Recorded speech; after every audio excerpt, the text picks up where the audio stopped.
দারুল হাদিস মডেল মাদ্রাসা কুলিলপুর আমিনপুর পাবনা। কোন শ্রেণীতে পড়ো তুমি? দ্বিতীয় শ্রেণীতে। আচ্ছা, তোমার কাছে আমি একটা প্রশ্ন রাখতে চাই। আমাদের সমাজে অনেকেই বলে আল্লাহ তাআলা মানুষের অন্তরে আছেন, যেমন একটা হাদিস বলে কুলুবুল মুমিনিন আরশুল্লাহ, মুমিনের কলব নাকি আল্লাহর আরশ। এই জাল হাদিস দিয়ে তারা দলিল দেয়, মানে সুন্নি যারা সিন্নি খায় তারা দলিল দেয় যে মুমিনদের কলবে নাকি আল্লাহ থাকেন। এই ধারণাটা কি সঠিক আদৌ? জি না। আচ্ছা, তাহলে সঠিক আকীদা যদি আমি গ্রহণ না করি তাহলে আমার আমল কি কবুল হবে আল্লাহর কাছে? জি না। তাহলে আল্লাহ কোথায় আছেন মূলত আমাদের দর্শক প্রিয় বন্ধুরা অনেকেই জানে না।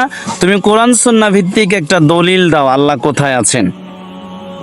আসওয়াল আইনাল্লাহ, আল্লাহ কোথায় আছেন?